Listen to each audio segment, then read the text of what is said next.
Say whatever you will about the sequel trilogy, but I can't believe that we've gone this long without the character of Rey. She's instantly become an iconic, recognizable character, and honestly one of my personal favorites from not just the sequel trilogy, but the entire saga. I love her journey so much across all three films, so it was really sad that we hadn't seen her in anything new for over 2 years. That is crazy to me. Like, again, say what you will about those movies, but Rey is a primary main character. I say all of that to say that my excitement could not be overstated whenever it was announced a few months ago that we would be getting a new audiobook called Star Wars: The Jaws of Jakku. Taking place in between The Last Jedi and The Rise of Skywalker, this audiobook would be following none other than Rey, Finn, and BB-8 as they return back to Jakku for another adventure. But if I couldn't get even more excited for this project, I then discovered that it was going to be written by none other than Cavan Scott, who wrote a lot of my favorite stories within the High Republic,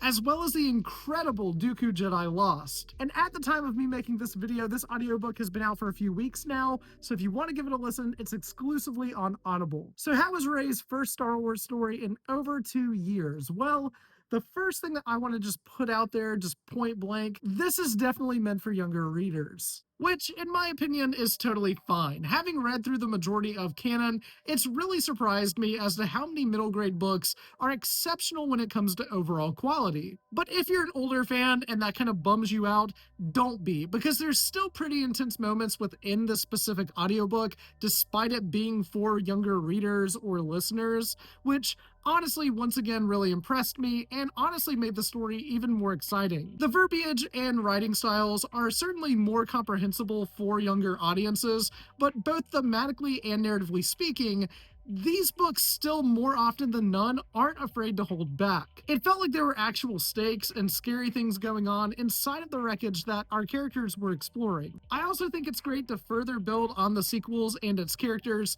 through stories like these, because much like how my generation grew up with the prequels, young fans today are growing up with the sequels and the shows on streaming. And for what it's worth, I'm sure that the new Jedi Order movie, if it ever gets made, hopefully it will further expand on Rey's story post Episode 9 in much larger ways. The audiobook also gives us some new characters from Jakku, which provides some insight into how Rey was viewed after she left the planet on the Millennium Falcon. Honestly, it's a very small and subtle thing that I don't think ever necessarily needed to be addressed, but I think the way that Cavan Scott did it was really funny and honestly kind of brilliant. Yeah, her scavenger reputation wasn't really the same after Unkar Plutt came back after trying to find her. And no spoilers, but they also mentioned that Unkar Plutt only has one arm now, which was ripped off by Chewbacca in a deleted scene from The Force Awakens. But that scene is still in the novelization for that film, so by all accounts, technically it's still canon.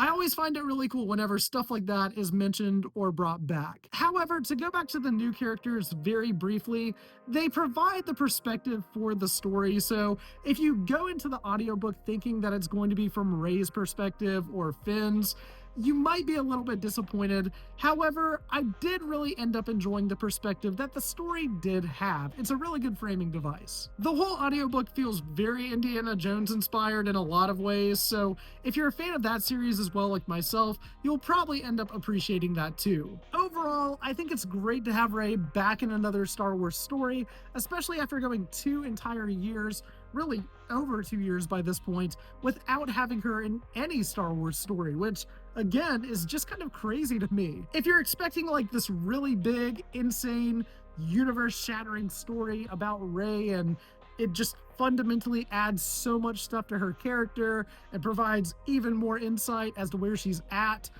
I don't necessarily think that you're going to get that here, but I do think above all else, the audiobook does achieve its goal by being a really fun time. Part of what makes Star Wars great, in my personal opinion, is the sense of adventure that it evokes. Not everything within this galaxy far, far away has to be galaxy defining in order to make for a fun, entertaining story, and I think that this audiobook is a good example of that. There are a few things here and there with where Rey is at and how she reacts to certain things that I think certainly build upon The Last Jedi and definitely lead into The Rise of Skywalker for what it's worth. If you hold back your expectations a little bit and go in expecting an exciting adventure with Rey and her friends, that's exactly what you're going to get. And again, for Rey's first project in years, I certainly think that this is a fun way to reintroduce the character back into canon. Also, for what it's worth, if you're a fan of Dune, the books or the movies, you'll certainly find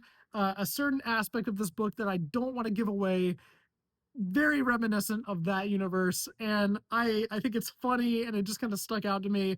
I don't know if it was the intent to kind of reference Dune, because these things have been canon for a while, long before this audiobook, and again, I don't want to say what they are, but I think that if you're a fan of Dune, you'll definitely get a kick out of it. That all being said, if you listened to the Jaws of Jakku, were you a fan? Were you disappointed? Are you kind of in the middle? Let me know down in the comments below. May the force be with you, and I'll see you all again when we lightspeed skip to the next video.